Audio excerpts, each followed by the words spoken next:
Yo, what's up? We're Lucas and Steve. And you're watching our Spinnin Academy XL track breakdown.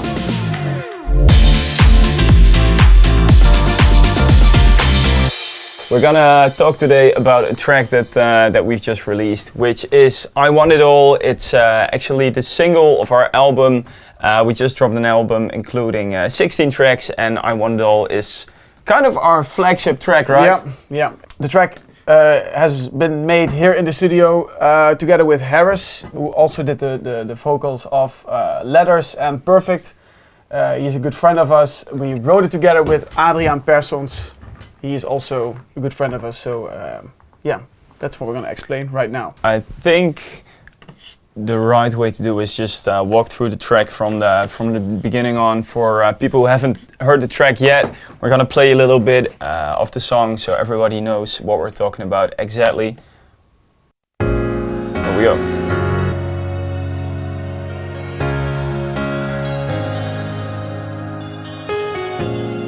I'm holding on to what I thought you promised me. Said you'd never leave me. I put up a wall, stumble and fall, but honestly, I want you to need me.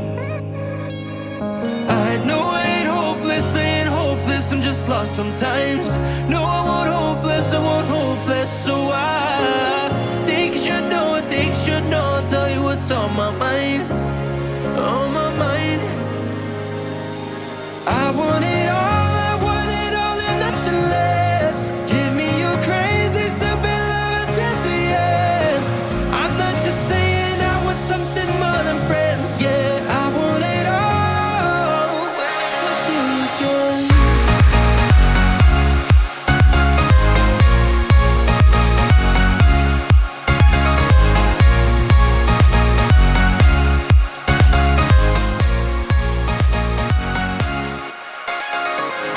Alright, so this is kind of the setup of the whole track. Of course, we've got a second verse and all that, but we'll get to that later on. First, gonna show you guys a little bit what the drop is all about, because usually I would start with the verses and everything to take you through that, but I think the drop is kind of what makes the track apart from the song, but it's got a really powerful melody going on. Here we go.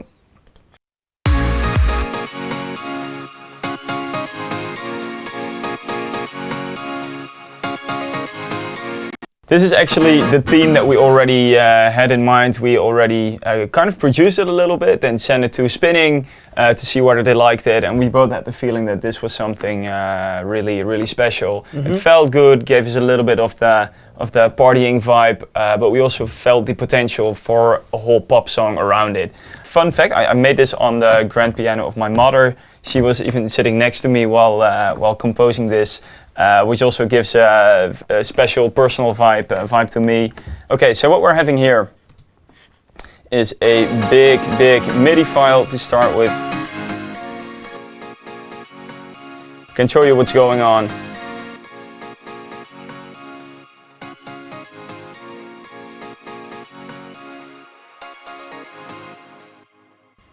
So what you see is a lot of repetition in the top end, and the classic question and answer structure that is always super important. That's the thing we always keep in mind in music. Of course, we're not the only ones doing that. It's been done for ages, and as Hans Zimmer always says, here's a question, there's an answer. But he's totally right in that. Yeah. It's super important to round it all off, and it's. If you wouldn't answer this question, and you would stop there, it would kind of feel unsatisfying, right? You do want that second part that answers it all. Yeah.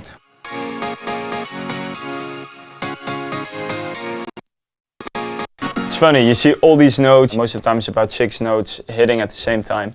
But the thing that you remember and that is most outstanding is da da da da da da da da da da da da.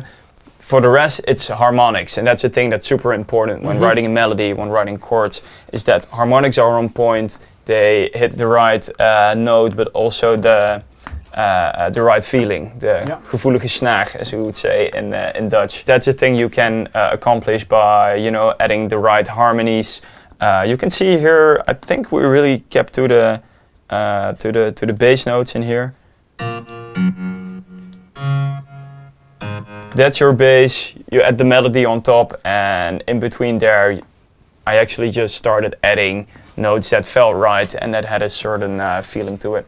So I mean, that's the melody. Do you want to tag on to the drop already, or you want? Yeah, we can tell something about the sounds that we used, which is actually very important also, because not only the MIDI things, like the MIDI, what Lucas played, is important, but also to give you that feeling of the drop.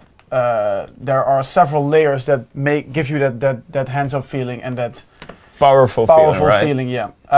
So for this track, we used actually a lot of layers. Starting off, this is actually what we used for the bass.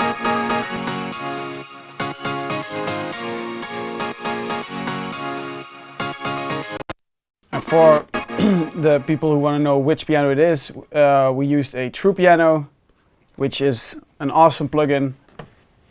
We use a Nexus one to, actually we use this one a lot. It's a classical dance piano. The classic 2K7. Everybody knows this one. Yep.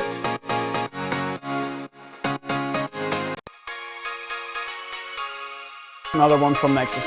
I think this layer might even give is responsible for the biggest part of that hands-up feeling. It's got a lot of reverb going on, it's really high, and I think that really takes the chord progression to a very high level. It works super uplifting. Yeah, and we can listen to them separately, so we put on the whole chain of pianos. That's like... This is only the True Piano playing. Super stable, not too wet, it's pretty dry. Really nice on the low end part of the track, so it gives you nice bassy kind of feeling, which is awesome. Then for a little bit more hands up in the middle part, we have the Nexus one. And for that hands up powerful feeling, we have the second one, and that's this one. Don't leave me hanging. All right. So that's important, because if you mute the piano, then the drop wouldn't be as good as it is right now. So there's a couple of more leads for the hands-up feeling, and to really, that's the thing we do a lot. We add some extra leads, playing the melody, so there's no mistaking on what the melody is. You've just seen the MIDI.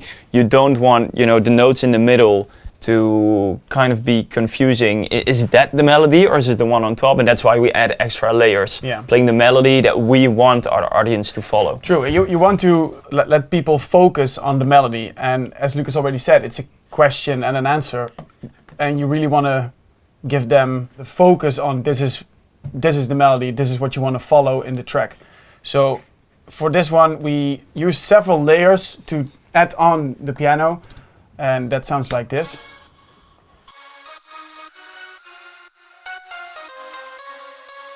Which is not really special sound-wise, but it is like gluing everything a little bit together. So we separate this in two lead parts, which is one for high end, which is an organ kind of thing. I don't know what it is actually. The next is one which we use also a lot, and some kind of a trumpet, which sounds not really like a trumpet, but it sounds like it is. A little brass vibe. We named it, it's a brass vibe. So, and on top of that, some plugs which we made in Serum.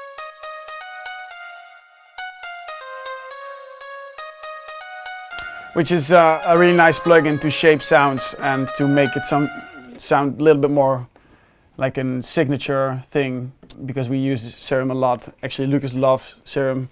Yeah, you're totally right. I love working in Serum and, you know, making just any sound that we want to make, or start freaking and make some really crazy stuff that you don't really anticipate.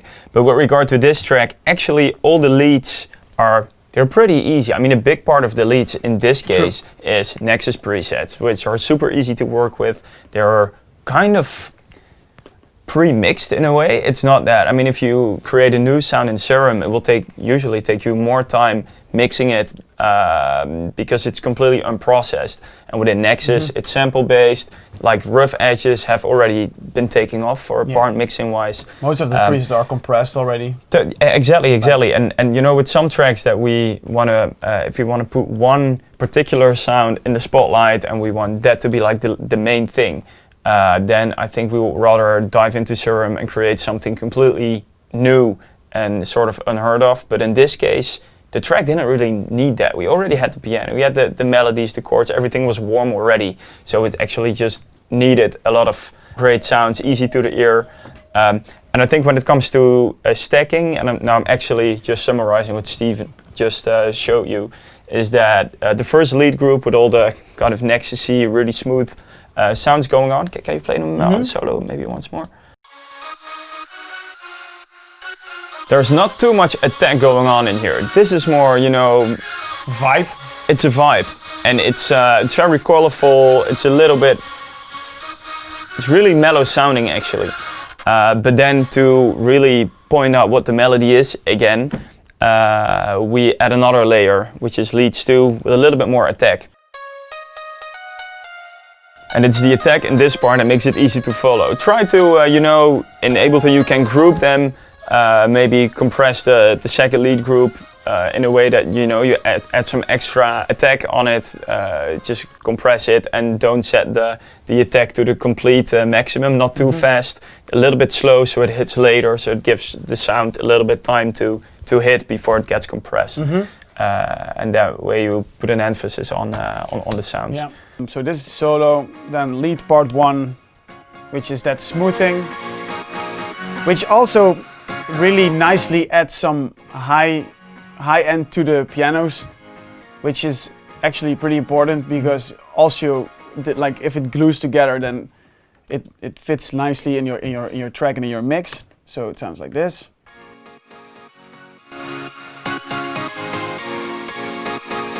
And then for the attacky part, which Lucas just said, then we add lead 2.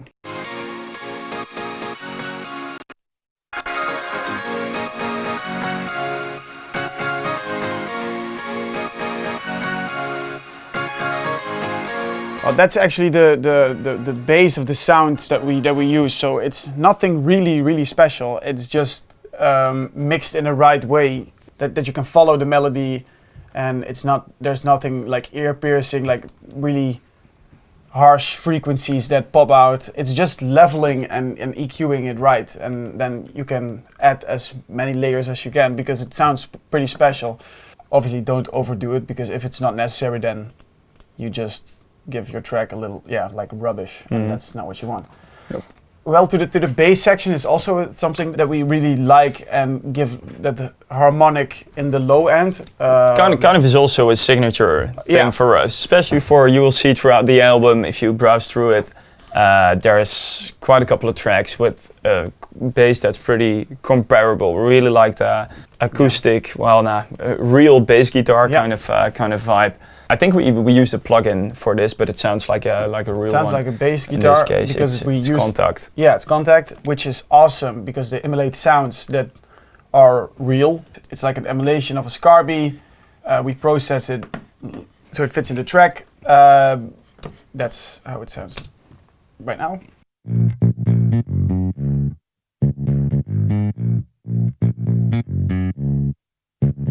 It gives that pop vibe and that character that we really love. Beneath that we use the sub, which is from the Moog Sub Fatty. We use that one a lot. A little bit more warmth, and obviously a kick that we've made, I think in kick 2, which is an awesome plugin to create your kicks. Also tonal wise, you have different characters. Sounds pretty cool. And on top of that we used a small one, a high kick, which sounds like this. Nothing really special, just a little bit more air to the kick. Then together it sounds like this. We tend to add a high kick layer, so the kick cuts through the mix a little bit more more easy. It's a perceptual thing. It just sounds like the kick is super present, and you don't have to put it. Of course, it's the center of the track, but you don't have to put it extra loud. It's just an extra layer for presence. Yeah, the whole bass section together sounds like this.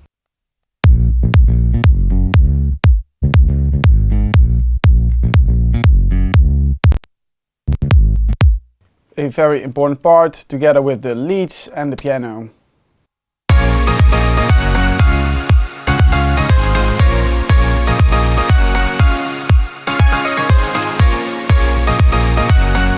It's really nice, glues it all together, and well, doesn't lose the festival / party vibe, because we both think the low end part of your track is probably the most important part of your track, because yeah, we make dance music, especially the kick and the sub. They are the foundation of the track. So. And besides that, if you play a melody without any chords or without a low end, it's just that melody, which can be okay, it can be catchy, but it's not hitting like the right feeling. If you add the bass, then that provides a huge part of the harmony, which is what makes it sound nice, uplifting, and will get you jumping in the end. Yeah. What is nice to tell something about the vocal of the track, or the track build-up, maybe the arrangement that we did.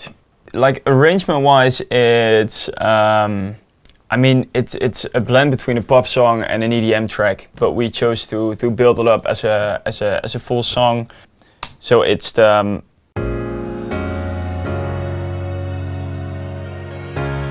it's the usual process of verse, pre-chorus, chorus, drop, verse 2, pre-chorus, then chorus again, then a drop. And in the end, what we always love to do, we'll show you in a minute, is that we add an extra part of vocal chorus that is preferably a little bit different from the normal chorus, so you can really make the track uplifting and interesting till the last moment. As you can hear, we also chose in the break for really nicely played pianos. It makes such a big difference if you really play a piano and record like the midi and route it through a synthesizer or through a piano plugin, or record a real piano. Downstairs in the studio we have a grand piano. We always love to record that because it sounds super special. Well, it sounds real. If you quantize everything, like if you see the MIDI part of the break, it's obviously not on the grid, which is not a problem, because it sounds way more like someone really played it, which is for a lot of people a little bit more dynamic or something. Yeah. So it gives that special detail to it. Just sounds a little bit more musical. And just imagine nobody in the world will ever play a piano with all notes in a chord hitting at the exact same time. That just doesn't happen, never. You will hear back a lot in the album. A real played piano that just gives that acoustic pop vibe. So about that musical part, if you listen to it, it just sounds real, and as you can see, this is Keyscape, and the MIDI is like a real recording without quantization. You can hear the difference. It's just a small difference, but it is there if you listen very closely.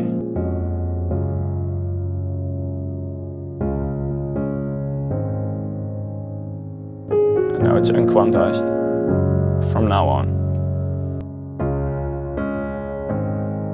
So it sounds way more real, and just that musical character that we really love. What also is very nice, which we use a lot, are some atmospheres. And for this one, we used the Prophet to add some sounds on the chords. We think for this track, with this melody and this vocal, sometimes it just needs a little bit of an atmosphere.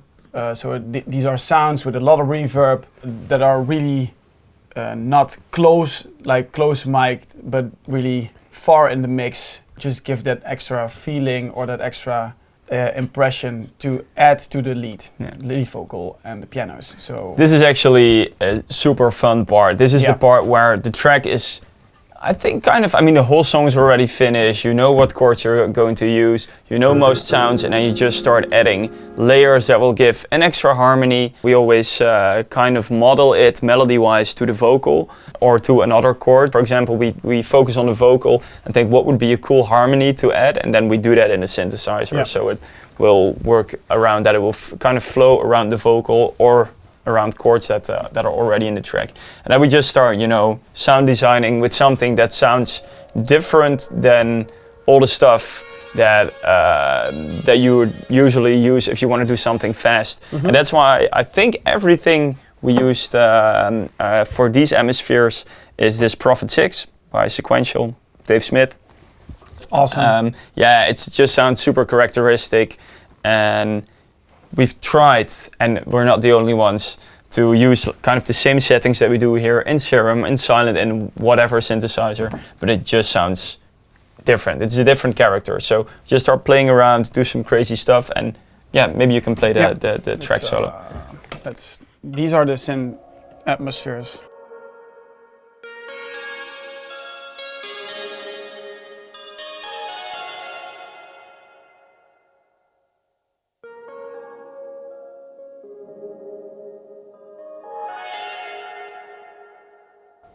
As you can hear, we also added at some moments a little bit of filtering because we want to make space for the vocal. You don't want these atmospheres to get in the way of your vocal, because the vocal in such a track will always be the most important thing in your track, and you want it to stand out. Yeah, true. So that's why at some points we filter it and later on we bring it back. But even if you filter it, it will be something subconscious for the audience. It's still something they will hear, they will pick up, even though it's not in the face directly. I put up a wall, stumble and fall, but honestly, I want you to need me. I know I ain't hopeless, I'm just lost sometimes. And if you listen to it, this synth atmospheres with the piano, then you immediately will hear it. Yeah. I think in this case we modeled it to the chords rather than the vocal a little bit more.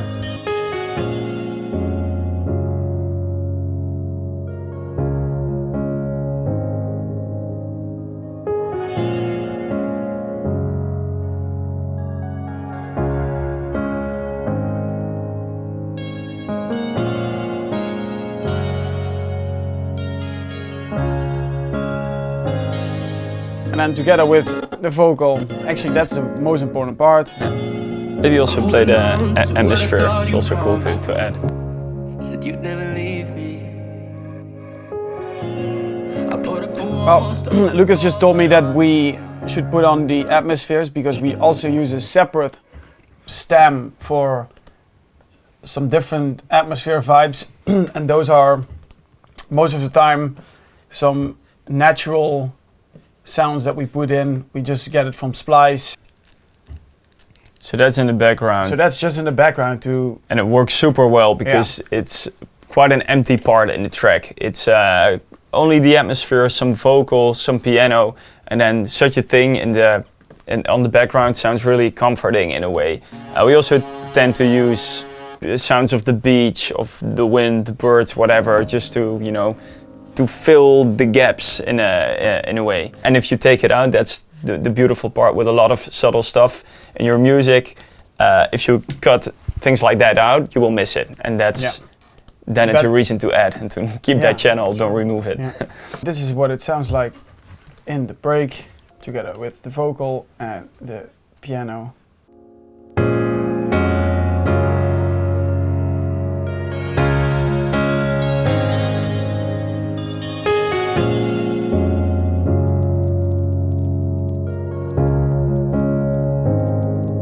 Put on the vocal because it sounds good already. Honestly, I want you to need me. I know I ain't hopeless, I'm just lost down sometimes. No, I won't hopeless, I won't hopeless. So I think you should know, I'll tell you what's on my mind. On my mind. I want it all and nothing less. Give me your So that's the most important part of the verses. The only different that we do in the second verse is we use a kick to keep the loop going, because we just came out of the drop and it's not nice to just fall again and then just build everything from the start again. So I want you close, you are it's just a small thing, just a kick. You don't want to be falling into a break every time, because that will get super boring in the end. And some guitars.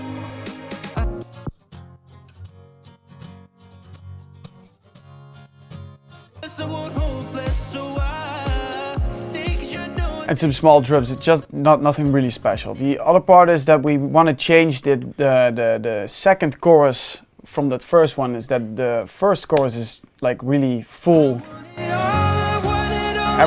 Everything is there. Chords, guitars, like build up with some effects, which is nice because it's the first time we're gonna play it and the drop. So people have to know it. The second chorus that we do is kind of different, also with chord wise.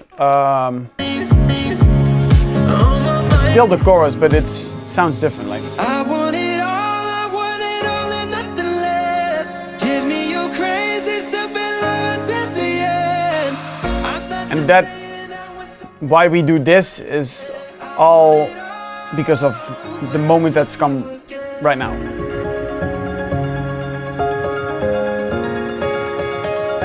Take everything out, keep it super acoustic. Keep it easy, announce the melody already that's about to drop, and then go for the final. So we first make it super small, not too much in the high end, so when the high end hits, when everything comes in, it will be one big wall of sound. Like I said, we don't want to lose the chorus, obviously, because that is a really important part of the track. But it's nice to build like the second breakdown a little bit more different, because if you do like the first verse, pre-chorus and chorus exactly the same, then like the whole dynamics of the track would be gone. That's why we keep it really clean at the first part, the pre-chorus, and the verses are just with the drums. Verse, and then we drop to the second chorus. We just lay down the chords, just to give like people a little bit more tension of what is coming. It's different. Still, the chorus is there. Now everything gets really small, as Lucas already said, really acoustic. So people will know that something is coming. And then, boom.